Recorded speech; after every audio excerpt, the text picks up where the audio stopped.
Bob Freeman here with another story from the H2LiftShips saga, Lunar Ski Jump. Another order from the speaker tube: deploy the sail.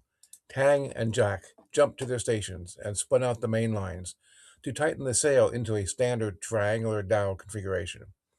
If this was a real planet with a real atmosphere, having the sail extended as they flew down the slope would be counterproductive.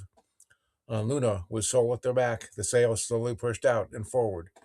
No resistance or force on the downward flight could change it.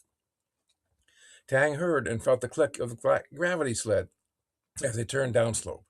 His grip on the lines tightened, almost compressing the uncompressible ropes. Jack jumped off his hamster wheel and flew back to the porthole, trying for the best view possible. Another gentle click, and they started down the slope. A meter, 2, 3, as a light gravity pull took effect. This was no smooth descent down the 3-kilometer slope, but a rocking, rattling trip to build up enough speed to lift off the moon.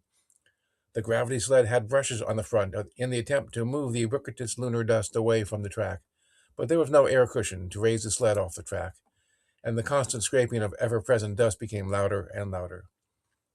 The last insult to Tang's tummy was the lift at the arc of the slope. They had built up almost half a G of force at this juncture, and the sound of the sled's disconnecting at the bottom of the arc rang through the hold before the final leap. Tang knew in his heart of heart that they were about to flip over, fly off at a tangent, stop dead, or blow up as they hit the bottom of the run. In spite of these permutations, it seems like none of these things happened as the gravity sled stopped dead at the lip of the slope, and the ship continued on its way, free from Luna's weak gravity grip.